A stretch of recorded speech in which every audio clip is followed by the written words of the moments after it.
창세기 1장 1절은 태초에 하나님이 천지를 창조하시니라 했습니다. 창세기 2장에 와서는 인간을 창조하시는 하나님의 모습이 나타나집니다. 근데 하나님께서 인간을 창조하시면은 아주 특별한 과정이 등장하고 있는데, 하나님은 인간을 하나님과 교제하도록, 당신과 교제할 수 있도록 하기 위하여 인간을 하나님의 형상으로, 당신의 형상으로 만드셨습니다. 그리고 하나님은 그에게, 인간에게 생기를 직접 불어넣어 주셨는데, 하나님께서는 그에게 무슨 동물들에게는 있으라고 끝인데 사람만, 인간만 하나님 것으로 생기를 불어넣어 주셨습니다. 또한 하나님은 한 남자와 한 여자를 창조하셨습니다. 그리고 하나님이 이 둘을 하나의 가정이라고 하는 울타리 안에서 살게 해 주셨습니다. 이 가정이라고 하는 행복한 제도를 만들어 주셨는데, 하나님이 인간을 행복을 누리기 위해서 공간을 에덴 동산으로 마련해 주셨습니다. 에덴 동산은 아담과 하와의 가정을 누릴 수 있는, 최고의 행복을 누릴 수 있는 그런 장소, 공간이었습니다. 그래서 이 세상에서 천국의 모형을 찾는다라고 한다면 그림자와 같겠지만 가정이라고 말할 수 있습니다. 우리의 자녀가 아빠, 우리 천국이 어디서 천국을 보여줘라고 얘기하면 천국 마치 우리 집과 같은 곳이 천국이다라고 말할 수 있는 것. 하나님 이 땅에 살아가는 인생에서 우리 가정에서, 우리 인생 가정에서 행복을 느낄 수 있도록 가정을 만들어 주시고, 우리 가정이 참으로 한 울타리 속에서 행복한 가정 만들어 나갈 수 있도록 허락해 주셨습니다. 인간의 가장 큰 행복을 나눌 수 있는 것은 바로 이와 같이 변함없는 이 한 울타리 속에서 가정인데, 그곳에서는 아픔도 있고 슬픔도 있고 눈물도 있고 희열도 있고 감사도 있고 웃음도 있고 막 넘쳐납니다. 같이 공존합니다. 하지만 가정이 행복하지 못하면 이 땅에 어느 것도 행복할 수가 없기 때문에, 가정이 행복하게 사느냐 아니면 불행하게 사느냐 하는 것이 가장 결정적인 요소가 가정이라는 사실을 기억하시면서, 오늘 여기 말씀 속에서 우리 함께 읽었던 시편 127편은 성전에 올라가는 노래라고 표제어가 적혀져 있습니다. 이스라엘 백성들이 절기에 성전에서 하나님께 제사하기 위하여 하나님 전에 올라가면서 하나님을 찬양했던 노래가 바로 이 찬양입니다. 근데 이 시에서 솔로몬은 하나님께서 우리의 가정에 주신 복에 대하여, 하나님께서 우리 가정에 대해서 주신 복에 대하여 감사하고 찬양하고 있습니다. 솔로몬은 이 시를 통해서 하나님이 복의 근원이심을 고백하고 있습니다. 여러분이 잘 안 믿으시는지 모르겠지만 복의 근원은 하나님이십니다. 오늘날 사람들은 복에 대해서 많은 관심을 가지고 있지만 사실은 복에 대해서 너무나도 무지합니다. 중국의 복걸요, 복자를 써가지고 거꾸로 이렇게 썼어요. 거꾸로 이렇게 뒤집었어요. 왜 이렇게 뒤집었냐? 복자 뒤집었냐? 복은 위에서 떨어지니까 떨어진 거 복을 뒤집었다, 이렇게 얘기하더라고요, 누가. 여러분, 어디에서 복이 오는지 알지 못하기 때문에 엉뚱한 곳에서 사람들은 많이 복을 찾기도 합니다. 또한 무엇이 진정한 복인지도 알지 못하기 때문에, 무엇이 진정한 복인지 알지 못하기 때문에 엉뚱한 것을 찾기도 합니다. 따라서 자신이 원하는 것을 이루고도 행복할 수가 없습니다.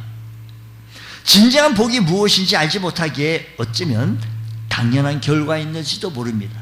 따라서 우리는 진정한 복이 무엇인지를 알아야 하겠습니다. 그리고 그러한 복을 얻기 위해서 우리가 무엇을 해야 하는지도 알아야 한다는 겁니다. 우리 행복한 가정 만들기의 모습을 우리가 만들어야 되는데, 사람은 누구나 이러한 가정을 꿈꾸고 있습니다. 아마도 성경의 말씀 한 번이라도 들어본 성도라고 한다면 우리의 가정이 이러한 모습을 만들어지기를 소망합니다. 하지만 누구나가 이러한 소망을 가지고 있다고 해서 모두가 그런 가정이 되어지는 건 아닙니다. 복은 우리가 원한다고 되는 것도 아니고 무슨 어떤 노력하고 쟁취한다고 되어지는 것도 아니고 복은 철저하게 하나님께서 은혜로 우리에게 주어지는 것임을 믿으시기 바랍니다. 말씀을 통해서 우리 보면 행복한 가정을 이렇게 만들기 위해서는 그 첫 번째 어떻게 만들어야 되는 거 아니? 우리의 가정을 하나님께서 함께 하시는 가정을 만들어야 합니다. 솔로몬 먼저 성공적으로 보이는 인간의 어떤 노력도 하나님의 간섭이 없다면 모두가 무용지물이라는 겁니다. 다시 말해 하나님의 범주를 떠난 인간의 그 어떤 노력이 다 헛것이다 라고 말합니다. 그래서 잠언서는 이렇게 말합니다. 잠언서 16장 9절 보면 사람이 마음으로 자기 길을 계획할지라도 그의 길을 인도하시는 이는 여호와이시니라고 했으며 잠언서 16장 3절에서 말씀하시기를 너의 행사를 여호와께 맡기라. 그러면 네가 경영하는 것이 이루어지리라 고 했습니다. 우리 성경에서는 하나님께 맡기고 하나님께서 주관해 주셔야만이 이 모든 것이 가능하다는 사실을 기억하시면서 주님 오늘도 우리들의 삶의 현장 속에서도 우리 가정이 하나님과 함께 하시는 가정 되어지기 원합니다. 하나님께 함께 하시는 가정을 우리가 만들어야 합니다. 하나님은 오늘 말씀 속에서 하나님의 복이 있는 가정에 하나님이 함께 하시는 가정을 만들기 위해서는 먼저 하나님께 두고 있어요. 우리 오늘 본문 말씀 1절 말씀 보면 이렇게 말합니다. 여호와께서 집을 세우지 아니하시면 세우는 자의 수고가 헛되며 여호와께서 성을 지키지 아니하시면 파수꾼이 깨어있음이 헛되도다 라고 말합니다. 여기 보니까 여호와께서 두 번 나오잖아요. 우리 1절 말씀을 우리 한번 좀 쪼개서 이렇게 한번 좀 나눠봅시다. 여기서 말씀하시는 것을 보자는 거죠.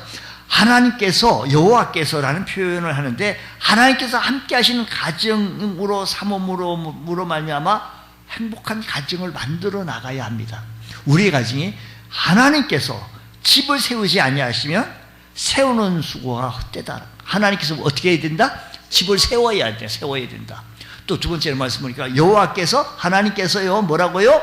성을 지키지 아니하면 성을 지켜주셔야 한다는 겁니다.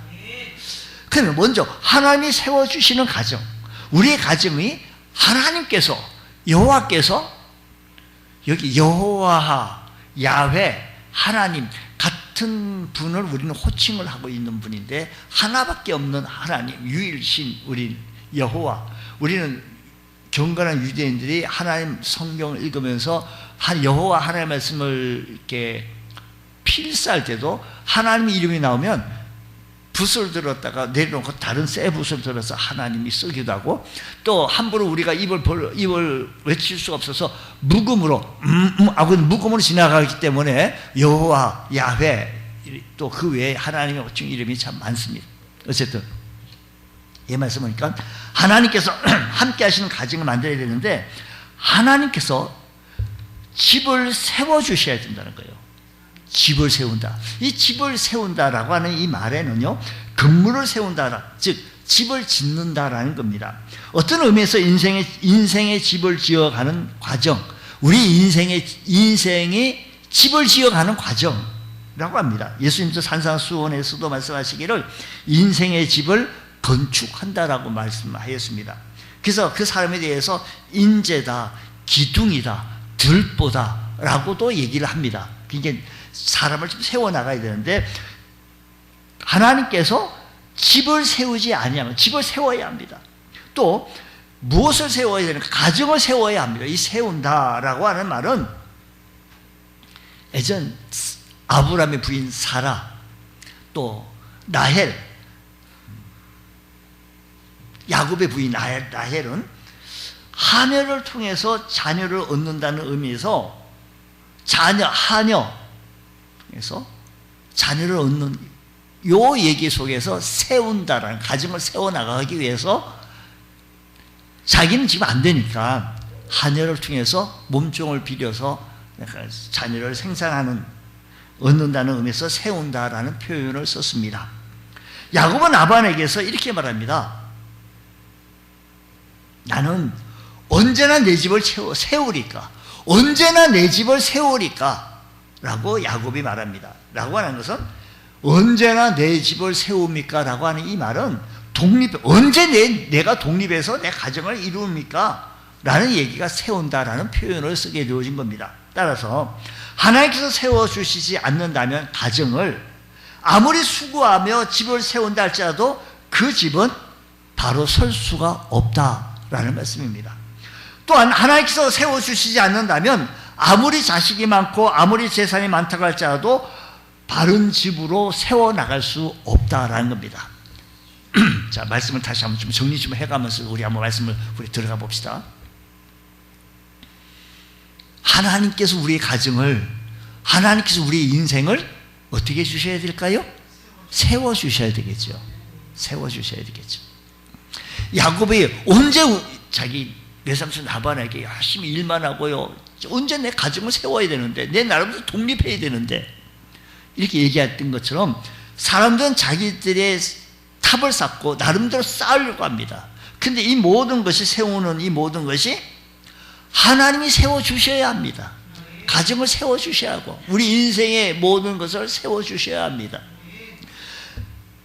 자신이 탑을 쌓고 자신들의 뜻을 이룰 수 있다고 생각했던 저 옛날 바벨탑의 이야기 속에서 생각했는 것은 끝내 실패하고는 말았습니다. 자기들의 탑을 쌓고 자신들의 뜻을 이루려고 했지만 이루지 못했습니다. 하나님이 세우시지 아니하면 모든 인생이 이와 같다라는 것입니다.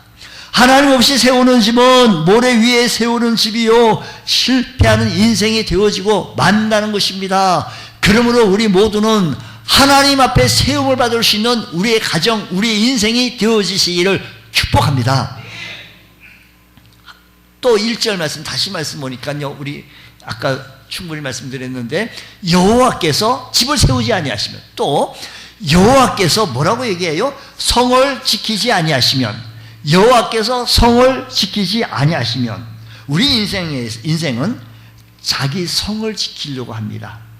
왜냐하면 인생이란 그 인생의 모든 전부가 결국 자기 것을 지키려고 몸부림들 칩니다.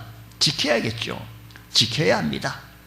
건강을 지켜야 합니다. 저마다의 성을 지켜야 합니다. 물질도 지켜야 합니다. 성을 지키기 위해서 온갖 노력을 다합니다. 참으로 우리의 성을 지키기 위해서 얼마나 노력을 합니까?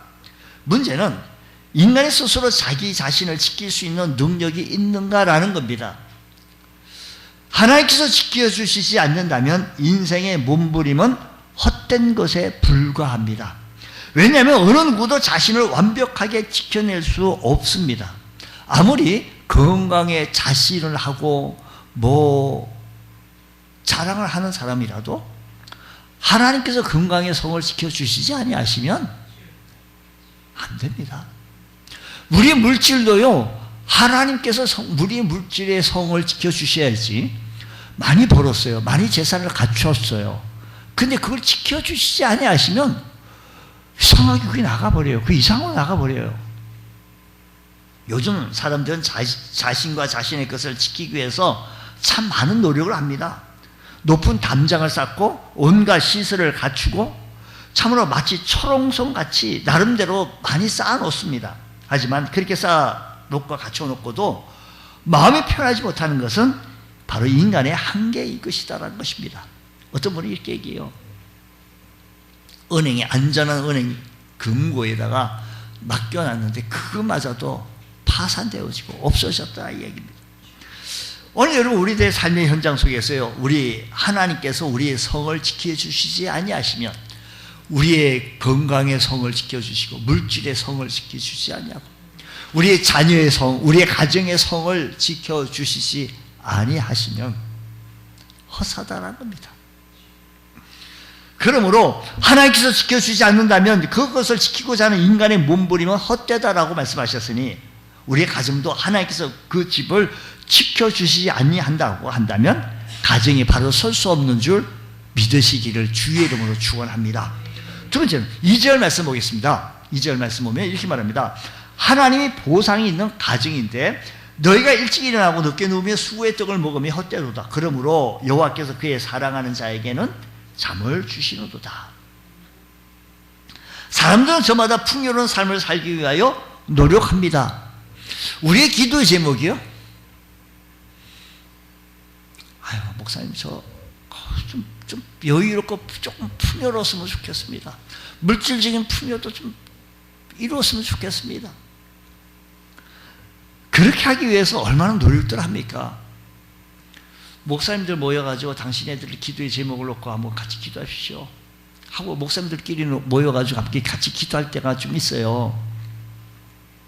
뭐 연미동 지역에 있는 목사님들끼리 모여가지고 기도의 제목을 놓고 함께 같이 기도하자는데 그렇게 하고 서로 기도의 제목을 놓고 기도하죠. 한결같이 그 기도의 제목이 본인이 섬기고 있는 그 목사님이 섬기고 있는 교회가 부흥하고 성장하고 그 성이 아름답게 지켜지기를 원하고 아름답게 세워지기를 원하는 심정의 얘기의 기도의 제목이에요. 우리 성도들이 기도의 제목이 있다라고 한다면 우리 가정이 건강의 축복 허락하여 주시고 우리 성도들의 가정이 기도의 제목이 있다면 물질의 풍요가 좀 이루어졌으면 좋겠습니다 라는 기도의 제목이 있더라고요. 여러분, 우리 하나님께서 물질의 풍요도 건강도 앞에 성을 지켜주시고 세워주시는 것, 가정을 세워주고 성을 지켜주시는 것 하나님이 하셔야 된다고. 또 뿐만 아니라 물질의 풍요로운 삶을 사는 것도 마찬가지예요. 하나님께서 우리의 물질의 가정에 물질의 풍요롭게 채워주셔야지요. 아무리 돈 잘 번다고 자랑할 건 없어요. 하나님이 그 돈 잘 버는 것도 지켜주셔야만이 또 세워질 수 있습니다. 세워질 수 있습니다. 오늘 말씀 다시 2절 보십시오.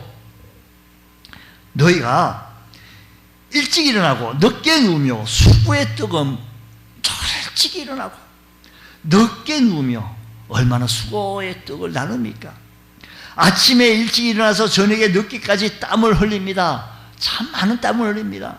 그렇게 함으로 얻은 소득을 가정으로 가지고 돌아와서 온 가족이 그것으로 삶을 영위해 나가는데 그것이 조금 부족해요. 아침 일찍 일어나면 늦게 누우며 수고의 떡을 먹고 수고를 했는데 그게 많이 부족해요. 그래가지고 좀 더 풍요로운 삶을 살아나가기를 원하는 것이 이 집이나 저 집이나 건너집이나 앞집이나 뒷집이나 마찬가지입니다. 그런데 이러한 수고의 노력도 하나님 도우심이 없다면 모든 것이 헛되다라는 겁니다. 무슨 말입니까? 사람들은 자신이 수고하고 자신이 노력하면 된다라고 자랑하고 있고 자신이 수고하고 자신이 노력하면 이룰 것 같으지만 성경은 이러한 인간의 자만에 대해서 철저하게 비웃습니다. 자신이 아무리 수고하고 늦게 아침 일찍 일어나고 늦게 누우며 열심히 한다 해도 이것이 모두가 헛되다라는 거예요. 여호와께서 하나님께서 지켜주시지 아니하시면 헛돼. 성경이 이렇게 말합니다. 야고보서 사도는요, 야고보서 4장에서 야고보 사도가 너희 중에 말하기를 오늘이나 내일이나 우리가 어떤 도시에 가서 거기서 1년을 머물며 장사하며 이익을 보리라. 거기 가가지고 1년, 2년 넘으면 내가 대박 나겠습니다 라고 계획을 하면 이익을 보리 하는 자들아, 내일을 너희가 알지 못하는도다. 너희 생명이 무엇이냐? 너희는 잠깐 보이다가 없어지는 안개라는 겁니다. 사람들은 자신의 노력으로만 모든 것을 아침 일찍 일어나면 늦게 누우면 수고의 떡을 하면 다 되는 줄 아는데 물론 그렇게 해야지요. 그렇게 노력을 해야 합니다. 근데도 플러스 하나님이 축복하심이 있어야 합니다. 하나님이 축복하시지 아니하신다면 모든 것이 헛되다. 신명기에서 출애굽한 이스라엘 백성들에게 모세는 말하기를 신명기서 8장 28절 말씀하시기를 내 하나님 여호와를 기억하라. 하나님을 기억하라. 모세가 그들에게 얘기한 거예요. 그가 내게 무슨 얻을 만한 능력? 재물 얻을, 돈 벌 수 얻을 능력을 주셨다는 겁니다. 다시 말하면 하나님께서 함께 해주시지 않는다면 어떤 사람도 받을 수 없고 누릴 수 없다라는 겁니다. 여러분, 아무리 좋은 직장에 들어가고 아무리 좋은 사업을 가지고 돈 잘 번다고 할지라도 야고보서 사도가 말하잖아요. 내일 일을 너희가 알지 못한 너의 생명이 무엇이냐? 너희는 잠깐 보이다가 없어지는 안개라고 했습니다. 그리고 하나님께서 우리에게 재물을 얻을 능력을 주신 것이지, 하나님이 함께 하시지 않으면 사람의 그 어떤 수고와 노력도 대가를 얻을 수 없다라는 것입니다. 또한 인간의 욕심은 이렇게 끝이 없기에 아무리 많은 것을 가져도 사람은 사실 만족하지 못합니다. 그래서 전도서 5장 10절에서 말씀하시기를 은을 사랑하는 자는 은으로 만족하지 못하고 풍요를 사랑하는 자는 소도로 만족하지 아니하나니 이것도 헛되다, 이것도 헛되다. 하지만 바울 사도는 말합니다. 빌립보서 말씀하시기를 내가 궁핍함으로 말하는 것이 아니니라. 어떠한 형편이든지 나는 자족하기를 배웠노래. 어떠한 형편이든지 자족하는, 만족하는 것. 13절에 보면 내게 능력 주신 자 안에서 내가 모든 것을 할 수 있느니라. 바울은 자족하의 비결을 배웠습니다. 모든 삶에서 충분하게 채워주시는 예수 그리스도 안에서 만족할 수 있는 자가 진정한 복 있는 자인 줄 믿으시기 바랍니다. 여러분, 여러분의 가정이 하나님 계십니까? 하나님 우리 가정의 주인이십니까? 우리 가정에 하나님께서 늘 함께 하심에 대한 믿음의 고백이 있습니까? 진정 복 있는 가정은 가뭄이 흥황하는 가정입니까? 진정 복이 있는 가정은 가뭄이 흥황하는 가정이 아닙니다. 진정 복이 있는 가정은 철옹성이나 대골 같은 집을 가진 가정이 아니라는 겁니다. 평소에 궁과 같은 집을 가진 사람, 그런 가정이 아닙니다. 진정 복이 있는 가정은 재물이 풍성한 가정 또한 아닙니다. 이러한 것들은 이 세상에서 잠시 동안 필요한 것이지 성경이 이런 것을 통해서 다 헛되다라고 했습니다. 진정 복 있는 가정은 어떤 가정이냐? 행복한 가정을 만들기 위해서 우리가 만들어야 될 게 있어요. 여호와 하나님께서 함께 하시는 가정입니다. 여호와 하나님께서 함께 하시는 가정이 행복한 가정입니다. 진정한 행복한 가정은 하나님께서 산성이 되시고 하나님께서 방패가 되어주는 가정이어야 합니다. 우리가 성을 지키려고 철옹성 같은 벽을 쌓고 궁궐 같은 집을 만들고 모든 최첨단 시설을 갖춰가지고 CCTV를 갖추고 한다 하더라도 왜 이렇게 불안합니까? 왜 이렇게 뚫립니까? 하나님께서 함께 하시는 가정, 하나님 함께 하는 가정, 하나님이 산성이 되어주시고 하나님이 방패가 되어주셔서 안전한 가정이야말로 얼마나 복이 있는 가정이겠습니까? 주님, 이런 가정 만들게 하여 주옵소서. 진정한 행복한 가정은 하나님께서 수고의 대가를 보상해 주는 가정입니다. 그래서 온 가족이 고백하기를 이렇게 고백합니다. 저는 이 얘기가 참 좋아하죠. 하나님이 이 집의 주인이시오, 식사 때마다 보이지 않는 손님이시오, 모든 대화에 말 없이 듣는 이시라고. 어느 집에 신방을 왔더니 탁자 위에 그것이 이렇게 써져 있어서 아이고 이거 참 좋은 거 어디서 잘 구했대야 속으로 그렇게 얘기해 봤습니다. 이러한 가정을 우리 진정한 복 있는 가정이라고 할 수 있습니다. 그리고 그들을 가리켜서 진정으로 행복한 가정을 만들어 가고 있다는 것입니다. 따라서 우리의 가정은 모든 식구가 하나님만을 믿는 믿음의 가정이어야 합니다. 참 보십시오. 아버지는 절에 가고 엄마는 천주교에 가고 아들은 교회 오고 그 딸은 또 어디 갑니까? 또 딴 데 가고 얼마나 복잡합니까? 갔다 와가지고 서로 은혜 받은 얘기를 하려고 하니 참, 여러분 저는요 어쨌든 이게 신앙이요 하나가 연결되어지길 원해요.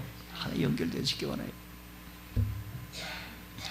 장례식에 이렇게 가보면 고인은 말이 없어요. 돌아가셨으니까. 근데 장례식을 치르는 보면 살아있는 후손들의 신앙 따라 치르더라고요. 살아있는 사람들. 그런데 그들의 신앙이 어떤 신앙을 있느냐? 그들이 우상 섬기면 우상으로 가고, 미신이 섬기면 미신으로 가고, 유교식이면 유교식으로 이쪽으로 가더라고요. 신앙이, 우리 믿음의 신앙이 있으면 믿음의, 부모가 믿음은 별로 없었고 교회 한두 번 등록만 하셨는데도 불구하고 자녀 신앙이 훌륭하면 그 훌륭한 대로 해요. 여러분, 진정한 가정은 우리 온 식구가 하나님을 믿는 믿음의 가정입니다. 온 식구들이, 이번은 월삭 기도인데 토요일은 우리 회사도 안 가고 하니까 얼마나 좋냐. 아침 7시까지니까 그 7시까지 그 못 가겠냐. 한번 가보자. 우리 애기들도 깨우고 우리 교회 가자. 아들도 깨우고 딸도 깨우고 같이 온 식구들 함께 교회 가자. 오늘 토요일인데요. 월삭 예배요. 월삭 예배는 한 달에 첫날을 하나님 앞에 드리면서 한 달의 삶을 주님 인도해 달라고 우리 함께 기도하는 날이라니까. 이렇게 고백을 한다고 하면 우리의 가정은 천국의 가정으로 행복한 가정을 만들어가고 있지 않냐라는 것입니다. 우리의 가정이 이런 한 믿음을 가지고 한 목표를 향하여 가지고 나간다면, 그리고 우리의 가정이 가는 길에 우리 하나님이 함께 하심을 믿어야 합니다. 이러한 가정이 바로 진정한 가정이요 행복한 가정으로 만들어 나갈 수 있다는 것을 기억하시면서, 주님, 이런 은혜가 우리 가정에도 일어나게 하여 주옵소서. 목사님, 안 돼요. 힘들어요. 우리는요. 예, 힘들죠. 어렵죠. 만들어 보십시오. 만들어야지요. 우리 한번 노력을 해보자는 겁니다. 한번 실천해 보십시다. 실천해 봅시다. 이 자녀들이, 우리 신앙을 가지고 자녀들이 이렇구나, 하늘의 기쁨을 맛보며 살아갈 때 이런 하늘의 은총이 가득하게 되어질 것입니다. 이번 주 토요일 한번 용기 내셔서 모두가 다 오시기 주의 이름으로 축복합니다. 자, 하나님 복이 대를 이어가는 가정이어야 합니다. 그래서 하나님 복은 나에게서 끝나는 건 안 됩니다. 나만 예수 잘 믿고 나만 예수를 위해서 살고 나만 주를 위해서 살고 나는 복음을 위해서 살았다 해서 우리 가정이 행복한 가정을 만들었냐?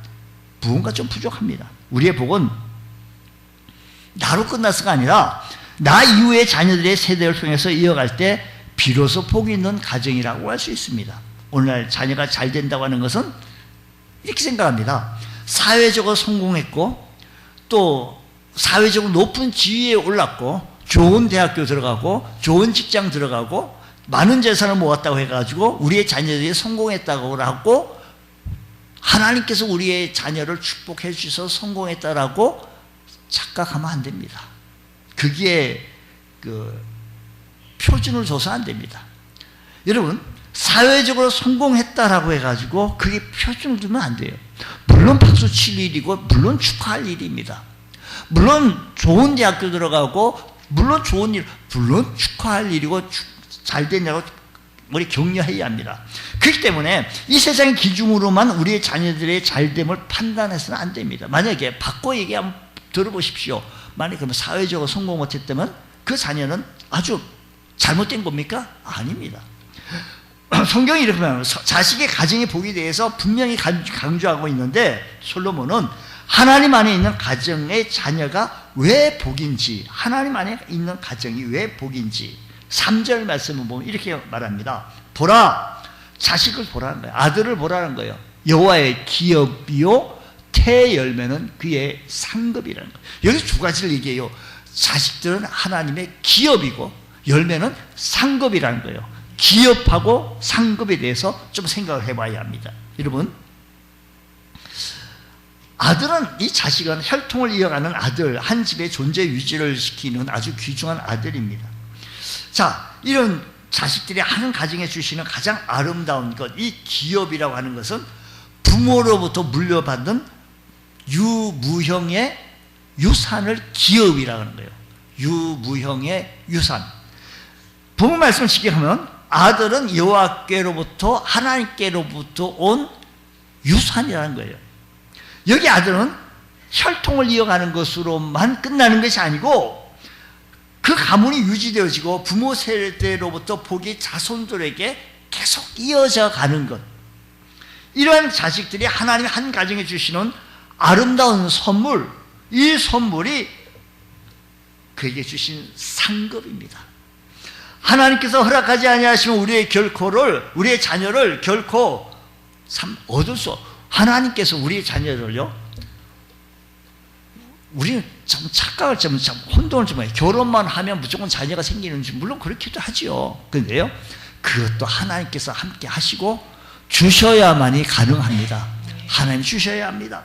하나님은 아브라함의 아내 사라의 태를 그의 나이 90세에 열어주심으로 얻게 해주셨고, 또 야곱의 아내 라헬을 태를 열지 못했다가 나중에 열게 함으로 말미암아 요셉과 베냐민을 생산하게 해주셨습니다. 그러고 보면 하나님은 한나의 기도를 들으시고 그의 태를 여셔서 사무엘을 출산하게 하셨고, 하나님은 엘리사벳의 태를 주장하시고 요한을 잉태하게 하여 주시고, 이처럼 하나님 인간의 태를 갖기도 하시기도 하고 여시기도 하시는 분이 하나님이시라는 겁니다. 오늘날 많은 젊은이들이 결혼을 늦게 함으로 자녀를 출산하는 나이가 참 많이 늦어지기도 합니다. 어떤 젊은 부부들은 여러 가지 이유를 통해서 출산을 늦게 하려고 합니다. 그래서 상담하는 내용 속에 보면 부인은 지금 빨리 출산하려는데 남편은 너 주자고 아직까지 우리가 집도 준비되지 못했고 또 준비되지 못하고 놓쳐주려고 합니다. 하지만 자녀를 원하지만 얻지 못함으로 인해서 고통당하고 있는 부부들 또한 많습니다. 따라서 태가 열려 자녀를 얻을 수 있다는 것은 하나님이 그의 가정에 복을 주셨다라고 하는 상급을 주셨다는 증거입니다.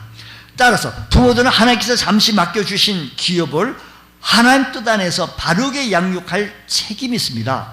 그래서 우리 자녀들이 하나님의 자녀로 바로 세워줄 수 있도록 하나님의 기업의 복이 되어져야 합니다. 여러분, 우리가 우리 자녀들에게 어떤 유산을 줄 수가 있겠습니까? 물론 물질로 줄 수가 있습니다. 물론 하나님 뜻 안에서 바르게 양육을 해야 합니다. 양육하는 데가 비용이 참 많이 들죠.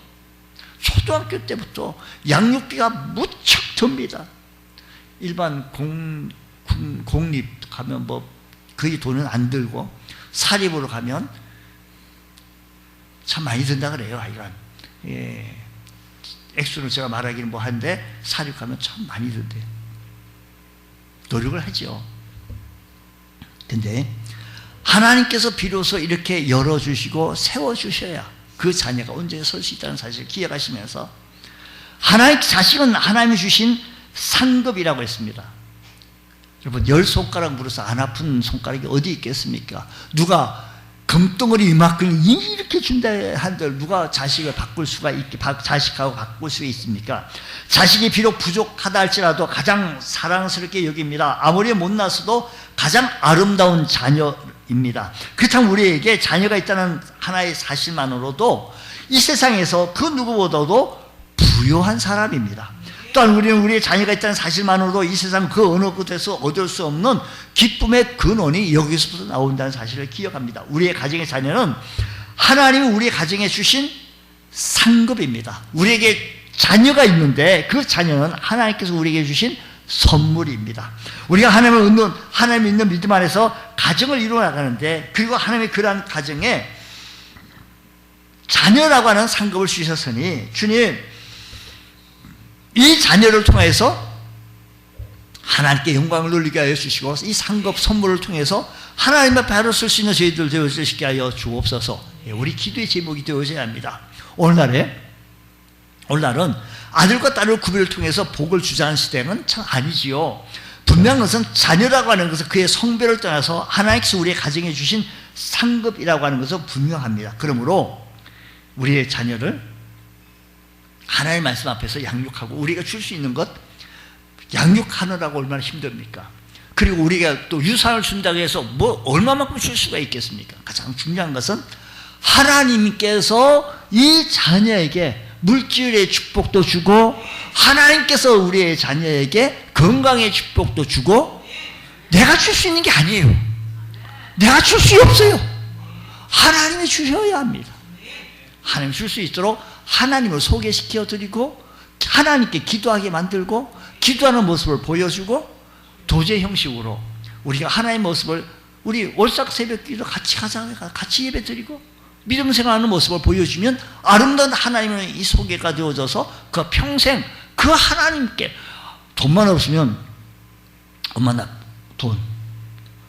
돈만 없으면 부모에게 자꾸 돈 달라. 언제까지 줄 수가 있겠어요? 아니 어릴 때는요 돈 1,000원 주고 10,000원 주고 해서 뭐 학용품도 사고 할 수가 있겠죠. 근데 그게 장성해서 그렇게 되어진다면 문제가 심각한 거 아니겠습니까? 하나님을 소개하고 그 하나님께 구하고 하나님께 얻어가며 살아갈 때 이 아이가 바른 신앙생활을 해나갈 수 있지 않느냐라는 것입니다. 그러므로 우리에게 주신 귀한 생명 하나님을 잘 소개해 줄 수 있는 귀한 은혜가, 그래서 하나님께 기도 많이 해야 합니다. 누구를 위하여? 자녀를 위해서도 기도 많이 해야 합니다. 본인을 위해서도 기도해야 되겠지만 자녀를 위해서도 기도해요. 왜요? 하나님을 잘 소개받아서 이 아이가 정말로 하나님 앞에 복을 받기에 부족함이 없는 삶을 살게 하기 위해서요. 뿐만 아니라 자녀는 부모에게 힘이 되기도 합니다. 지난번에 우리 어버이날 돼가지고요 노인정에 갔더니 노인장이 왜 이렇게 떠드나 했더니 서로들 그냥 뭐 우리 딸이 얼마 주고 갔다 그러고 우리 아들이 얼마 보냈다 그러고 그냥 서로 하느라고 그냥 노인정이 아이고 막 시끄럽다 나는 더 많이 받았다. 나는 우리 큰아들이 저 부산서 올라가가지고 그냥 좋은 예수토론 가가지고 아주 배부르게 얻어먹었고 뿐만 아니라 돈도 이렇게 찔러주고 갔다. 그 노인정에 가가지고 얼마만큼은 시끄럽든지 서로들 자랑하느라고. 근데요 이 자식은 부모에게 좀 힘이 돼요. 이렇게 힘이 되잖아요. 뭐 어버이날 아니더라도 또 찔러주기도 하고 주기 드리기도 하고. 자 4절 한번 보겠습니다. 4절 젊은 자의 자식은 장사의 수중의 화살 같으니 5절 이것이 그의 화살통에 가득한 자는 복되도다. 그들이 어디에서? 성문에서 그들의 원수와 담판할 때 수치를 당하지 아니한다. 여기에 등장하는 성문 이 성문이라는 것은 그 당시에 성문이라는 것은 재판하는 곳입니다. 그 재판하는 것은 양쪽이 있지 않겠어요? 원고 피고가 있지 않겠어요? 내가 이렇다 저렇다 주장하고 이렇게 주장하고 저렇게 주장해 늘 다툼이 끊이지 않아요. 근데 만약 누군가가 이 성문에서 대적에게 공격을 당하고 있어요. 누구가 도와주지 않는다면 그 억울하게 누명을 쏠 수밖에 없게 되어지는데 자기 자녀가 나타나서 자기 편이 되어져서 바른 말로 증언을 해준다면 대적들의 입이 막히게 되어져요. 그래서 성문에서 그들의 대적이요 그들의 원수들이 담판할 때 원수와 담판할 때 수치를 당하지 않게 해주시는 거예요. 아유, 말씀이 이해가 좀 안 되셔요. 이게 성문에서 반대로 악에 차서 공격하는 자들은 모두가 거짓말하는 자로 드러나게 되어짐을 말미암아 부끄러움을 당하게 되어진다는 겁니다. 그렇다면 우리는 하나님 우리에게 주신 자녀를 믿음 안에서 말씀을 통해서 양육할 의무와 책임이 있습니다. 우리의 자녀들은 세상 사람들에게 인정받고 존경받도록 양육해야 합니다. 저들이 세상의 빛이 되고 세상의 소금이 되도록 해야 합니다. 저들이 가는 곳에 평화가 있고 저들이 가는 곳에 항상 웃음이 있어야 합니다. 그들의 입술을 통해서 예수 그리스도의 증거가 되어지도록 해야 하고 저들의 아름다운 삶이 예수 그리스도의 편지로서의 역할을 감당할 수 있도록 양육해야 합니다. 이렇게 자란 자녀를 세상에서 이깁니다. 이렇게 자란 자녀들은 부모에게 큰 기쁨이 되고 부모에게 큰 힘이 되어집니다. 이런 은혜가 있게 해주셔서 우리의 가정이 하나님께로부터 복이 이어질 수 있는 복된 은혜의 역사에 일어나시기를 주의 이름으로 축원합니다. 기도하겠습니다. 하나님 아버지 감사합니다. 오늘 시간에도 행복한 가정 우리가 만들어 나가게 하여 주옵시고 하나님이 통치하는 하나님이 지배하시는 귀한 가정 되어줄 수 있도록 주여 크신 은혜를 베풀어 주옵소서. 예수님 이름으로 기도드립니다. 아멘.